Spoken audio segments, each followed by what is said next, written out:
Hello, fellow Taken gamers. Here we are at the very beginning of the D-Day invasion as part of the new D-Day mode, which I hope he's coming back because I had a lot of fun and it was a nice break from the norm. And for the first time, the T-34 Calliope felt really good to play. I'm sure many of you know what I'm talking about. It's a lot of your tanks you played felt really good in this mode to play. I, for one, also enjoyed the fact that I got a lot of silver out of this mode and got a lot of commander XP, so it wasn't a waste of time. I've seen a few videos where people got negative numbers, yet for some reason they insisted on using premium ammo in a non-standard game mode.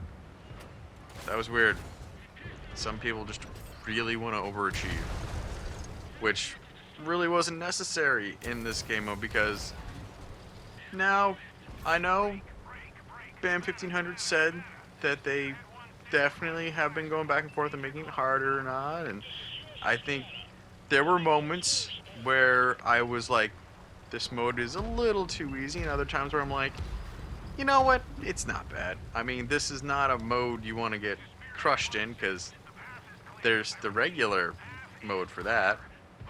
I felt this was actually moments where I was feeling sort of envious of this mode, where, because for the first time I was in the T-34 Calliope and not having to deal with tier 8 tanks, felt like this tank was actually good. And yes, it can be in the right situation, probably with a more skilled player and, the teams that were winning, this tank can be fun to play with less brain power needed to play. And this was like the conundrum I had with this mode, because it was a nice break from the norm, but it also kind of made me go, isn't this what playing sort of those mid-tiers or like more of just the regular World War II mode and the Cold War is supposed to feel like, where you feel powerful, but sometimes you're just, oh no, things just didn't quite go your way and that's why you lost, as opposed to feeling that you're never quite at an advantage anymore. And I think that's more of a state on the regular modes of World of Tanks Modern Armor, and that was sort of like something as I was playing this DD mode in the back of my mind. I'm like, I know I don't want the regular modes to be this easy, but this mode definitely was such a nice break from the norm that I'm like, why can't the norm be like this more? It was, there were still those touches of, certain times getting caught out by 3 of the tank destroyers in this mode definitely made you feel like you were playing some of the higher tier against the higher tier TDs and stuff. I'm like, oh, I got hit 3 times and I'm out. Yay, high alpha damage. That was those little whispers of the regular mode. But then, of course, you're coming up against predominantly lightly armored mediums and heavy tanks that, with just barely the modicum of aim you were penetrating. And with these rockets were doing a great job of melting the health bar, and I was like, yay! I'm feeling good about this game, but only because it was sort of dumbed down for me, and I'm like, oh, that's vacations for you. They make you, they make you love what you hate to be away from and miss what, that makes no sense. Anyway, it was fun. And yet, it was just sort of like there was this little whisper of a commentary on the state of the game now where I'm like, I'm so glad I get a break from the normal gameplay. But at the same time, damn, it was nice to not have to play the normal gameplay, especially as there are certain elements that are being improved in the game. I predominantly play Cold War mode, but at the same time, there are major elements that are still being issues. I will be honest, I was kind of like, where's the SU-130 gonna come out and just wreck half my health bar? That didn't happen. It was more of like, oh, I stumbled across 3 tank destroyers in a group of tanks that just happened to be spawn in at that moment. I think the only times I ever had issues with this game mode was when I didn't realize that 5 of my teammates were just farming kills and that was it. It was like, oh, because they just sat there, never even making an effort to capture A or anything, and it was like, oh, all right. And I think that was probably like the fun of it, was just destroying tanks. Something that I feel is like when you start, when you're first, I remember feeling like this is how I thought it would be all those years ago, back on the 360. Oh, I'll, go in there and just wreck tanks and get taken out and stuff. But no, it's just, I was the one getting wrecked. And it was such a weird, what is this game? And I feel worryingly that this is like, oh, this is how I want it to be.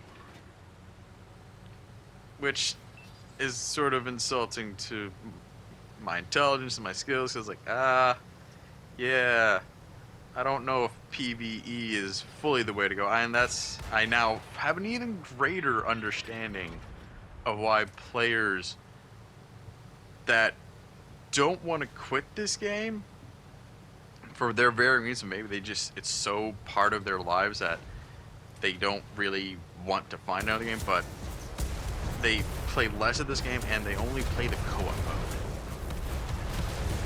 And I'm like,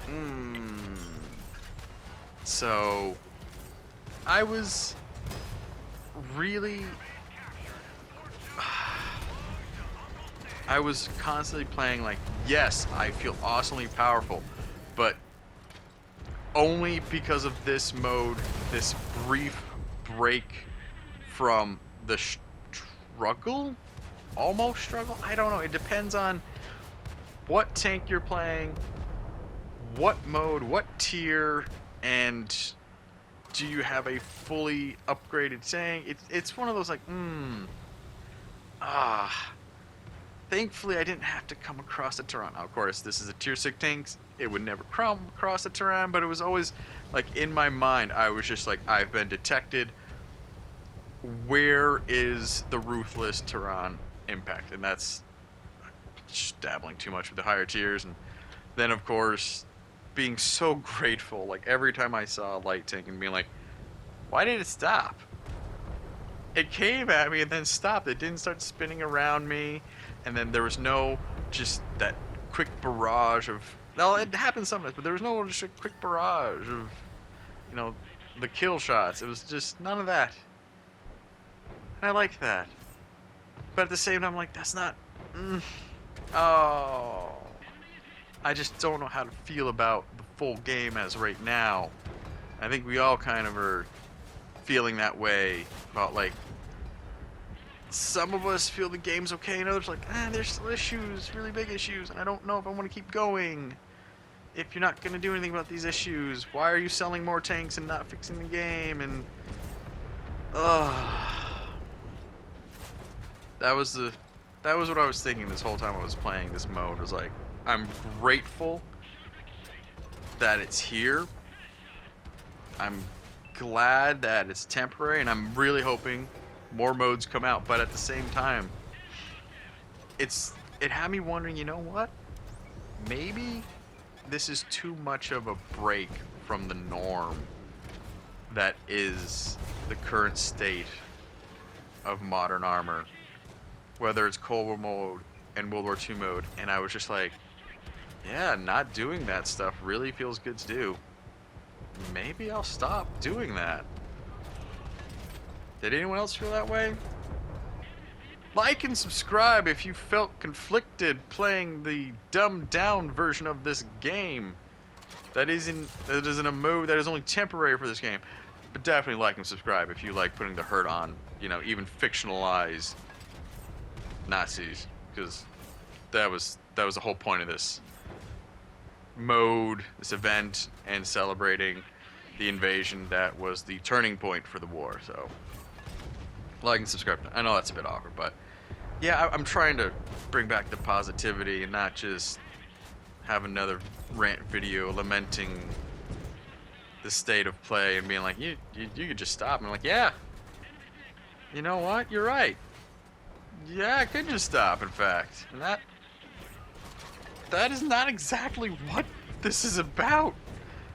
The reason World of Tanks or any online game like this does is like, hey, we're expanding the game sphere for our, you know, world or playstyle, just giving you a little more to do that's different and fun, and not making you go, well, this was so different and fun that it made me want to go play something completely different and fun. Because once this goes away, I have to go back to the struggle? I don't know about that. You made me think too much, World of Tanks. Alright? You made me think, and I don't think that's what you want your players to do. You know? Don't look behind the curtain at the drunk with all the levers and switches, okay? That's not what you wanted me to do, but you got me doing that. And that's where, I was having fun. I was feeling powerful and dominant in a vehicle in the World War II mode that wouldn't be powerful and dominant. Fun, maybe. But, yeah. I know this wasn't supposed to be, like, it only takes the elements of the core game mode and then goes, here, go crazy. Have a little arcade-ish fun. More arcade fun. But, it brought me back to those very first few matches just after downloading the game, being like, I am going to be powerfully awesome. I'm in a tank. I am the first killed. 5 matches later, like, I'm done. Come back in a couple months, and then try it again, and then, but then again, you know, back then there was very few YouTube tutorials, and the World War Tanks tutorials weren't always the best. There were more of them back then, but now, yeah, it was like, I knew it was dumbed down. And that's kind of where it goes. I'm having fun because it's completely dumbed down and not. And it would have been. This could have been a interesting way to get the skills necessary to play the regular modes, but at the same time, I'm like, not really, not entirely. It gave you that sense because it's like, oh, 15v7. Don't you feel that way? Like a few minutes into the match, like, we're gonna lose because we're down to 7 tanks, but leave your comments down below. What did you think of D-Day mode? Did you think too much like I did? Are you thinking about just moving on now from World of Tanks Modern? Anyway, I hope you keep the tracks on the ground. The RNG's in your favor. I'll catch you in the next one. I don't know if we'll be in a tank though, but I'll see you then. Bye.